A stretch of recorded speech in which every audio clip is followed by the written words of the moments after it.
It's time to take 10 minutes for Torah with Rabbi Joel Finkelstein. Welcome to the discussion of Beha'alotcha, the prayer of war. Every time we take out the Torah, or put away the Torah, we invoke two psukim from this week's parsha, two verses that are in a special encasement, a special envelope in this parsha. They have two upside-down nuns, letter nun, surrounding these two verses, and they are prayers for when Vayihi ben Soharon, when the ark travels, and Uvnu Choyomar, when the Holy Ark rests. The Jews in Book of Bamidbar are not just traveling, they're also traveling to the land of Israel, to conquer Israel. It's kind of a funny formation. You have if you're trying to have a battle, you don't need the Levites in the middle with the priests and the tabernacle in the middle. Rather, the battle plan is a battle that includes a very spiritual element. And we'll look at these two verses, which are the most beautiful prayer for a time of war. So it says, as the ark travels forth, meaning as they're going to conquer the land of Israel, Vayomer Moshe said as follows. He made the following prayer. Kuma Hashem, rise up, O God. V'yafutzu oyevecha. Let the enemy disperse. V'yanusu misanecha mipanecha. And may your enemies run away in front of you. This would be the ideal form of war. We come out to battle, we come to conquer the land of Israel. Our goal is to conquer the land of Israel. Our goal is to live in the land of Israel. Our goal is to establish a kingdom where God would reign supreme, where God's presence would be felt, where Jerusalem would be at the center. And as such, it's not our goal to wipe anyone out, or even to kill anyone. The goal would be that the enemy would disperse. In fact, there were, in times of Jericho, people did flee. The enemies of Devorah did flee, and numerous battles in Tanakh describe where people fled in front of the Jews. But the hope would be that it would just be fleeing; they would run away, and that would be the end of the enemy. Now, what do we say Uvnucho when the ark comes back to where it's supposed to be, to the camp, and the day is over, the battle is over? And what do we say? Shuvah Hashem, return, O Israel, Revot Alfei Israel, the thousands of myriads of Israel. Now, many commentators say that you should give pleasantness to the Jewish people, so the divine presence should be with us. So it's sort of a spiritual prayer, but that really doesn't relate.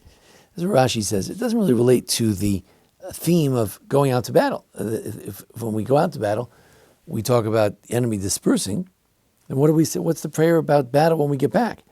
And we're talking about the thousands of myriads of Israel, the myriads of thousands of Israel. So what are we referring to? So the Ibn Ezra kind of says that there should be teshuvah. We should be able to go back. We should be able to go back in all the troops should come back, and they should feel good. No PTSD.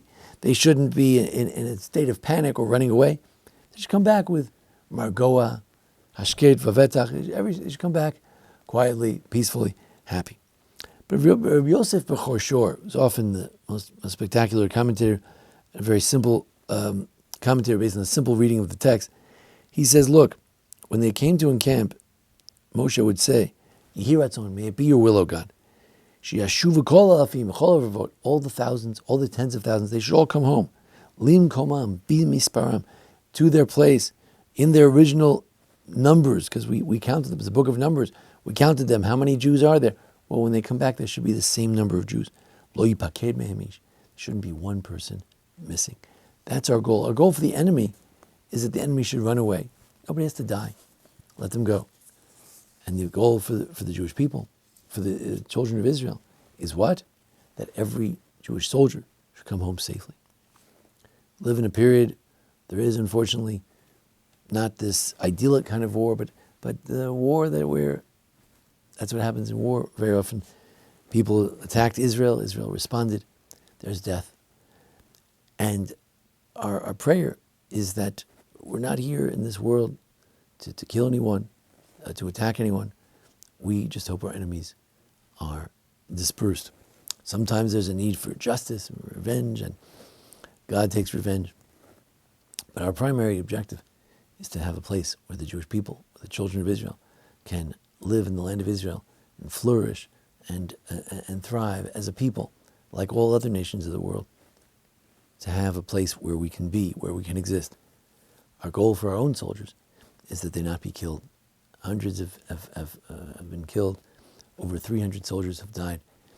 And our prayer is that Shuva Hashem, so bring them back home. Let them not have to go up to Lebanon and fight. Let them be able to pull out of Gaza in an appropriate way. And let the children come home. Let the soldiers come home. This is our prayer. This is our hope. But the parsha has one more thing to say about prayers for a time of war, and that's, it says, Al Hatzar Tzorer Etchem. If indeed there are enemies that come to afflict you, then you should indeed blow those chatzotzros and those trumpets, and then you'll be remembered before God and saved from your enemies.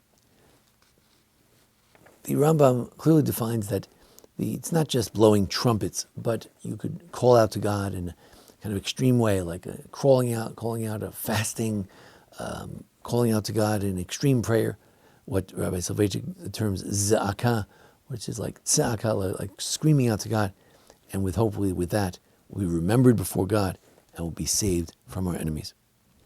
On October 7th, we were not saved from our enemies. We were attacked, we were murdered, raped, and killed. We hope and pray that indeed those who seek our destruction should scatter, should be gone, and that our soldiers should come home. Shuva Hashem, bring them back home, safety and health. As the Yosef Bechor Shor says, Lo yipaked me'amish, may not one be missing. Thank you for joining us here at the Baron Hirsch Congregation, our discussion of the Parsha and the holidays. Thanks to Jason Lefkowitz, our producer. And join us each week for a discussion of these holidays and the Parsha. And thanks to the Abbas family for sponsoring this series in memory of Alan and Myrna Abbas, sponsored by Karen and Barney Abbas. Thank you. This has been 10 Minutes for Torah with Rabbi Joel Finkelstein.